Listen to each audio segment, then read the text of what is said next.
hi friends எல்லாருக்கும் வணக்கம் இன்னைக்கு நாம என்ன செய்ய போறோம் அப்படினா ஒரு சூப்பரான வெஜிடபிள்ஸ் வச்சு மெது பகோடா தான் பார்க்க போறோம் இந்த மெது பகோடா எப்படி செய்யறதுன்னு பார்க்கலாம் வாங்க வீடியோக்குள்ள போலாம் இந்த மெது பகோடாக்கு தேவையான பொருட்கள் என்ன அப்படினா ஒரு பெரிய சைஸ் வெங்காயம் கட் பண்ணி வச்சிருக்கேன் நீங்க மீடியம் சைஸா இருந்துச்சுனா ரெண்டு வெங்காயம் கட் பண்ணி வச்சீங்க இப்போ அதுக்கு அப்புறம் கோஸ்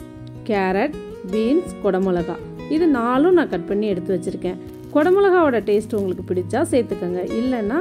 பட்டாணி உருளைக்கிழங்கு அது மாதிரி காய்கறிகள் வேற ஏதாவது கூட சேர்த்துக்கலாம் இப்போ நான் இத வந்து ஒரு பாத்திரத்துக்கு சேர்த்துட்டேன் அது கூட 3 ஸ்பூன் அளவுக்கு கடலை மாவு சேர்த்திருக்கேன் 3 ஸ்பூன் அளவுக்கு அரிசி மாவு சேர்த்திருக்கேன் 3 ஸ்பூன் அளவுக்கு மைதா மாவு சேர்த்திருக்கேன்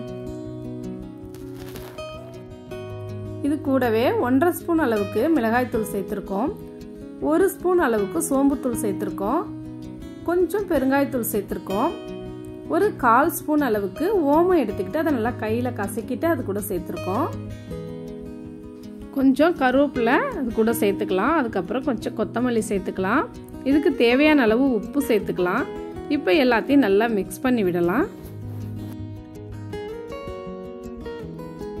இப்போ பாத்தீங்கன்னா நல்லா நம்ம இதை மிக்ஸ் பண்ணி வச்சிட்டோம் இது எதுக்காக முதல்ல ஃபர்ஸ்ட் ஒரு தடவை மிக்ஸ் பண்றோம் அப்படினா காய்கறிலயும் ஈரம் இருக்கும் அதனால மிக்ஸ் பண்ணி பார்த்துக்கிட்டு அதுக்கு அப்புறம் தேவையான தண்ணியை கொஞ்சம் கொஞ்சமா தெளிச்சு நம்ம பண்ணிக்கலாம்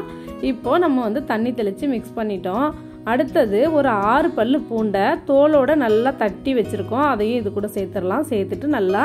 இதை வந்து கலந்து விட்டுறலாம் நல்லா கலந்து விட்டுட்டோம் பாருங்க மாவு ரொம்ப தண்ணியாவும் இல்லாம ரொம்ப டைட்டாவும் இல்லாத அளவுக்கு நம்ம பிசைஞ்சிருக்கோம் இந்த மாவை கொஞ்சம் கொஞ்சமா எடுத்து கிள்ளி கிள்ளி நம்ம எண்ணெயில போட போறோம் இப்போ எண்ணெய் சூடாயிடுச்சு இப்போ மாவு எடுத்துக்கிறோம் பாருங்க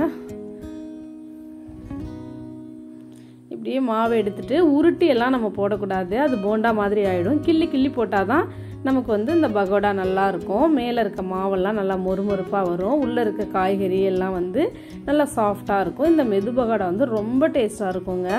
இப்போ பார்த்தீங்க அப்படின்னா பகோடாவை நம்ம ரெண்டு பக்கமும் திருப்பி திருப்பி விட்டு நல்லா வேக விட்டுட்டோம் சூப்பராக இருக்குது பாருங்கள் நல்ல மொறுமொறுப்பாகவும் உள்பக்கம் சாஃப்டாகவும் சூப்பராக இருக்குங்க இந்த மெது பகோடா எங்கள் பக்கத்தில் இருக்க கடையில் போடுவாங்க 4 மணிக்கு போட்டாங்க அப்படின்னா 6 மணிக்குள்ளே அவ்வளவும் காலியாகிடுங்க அவ்வளோ ஒரு டேஸ்டான பகோடா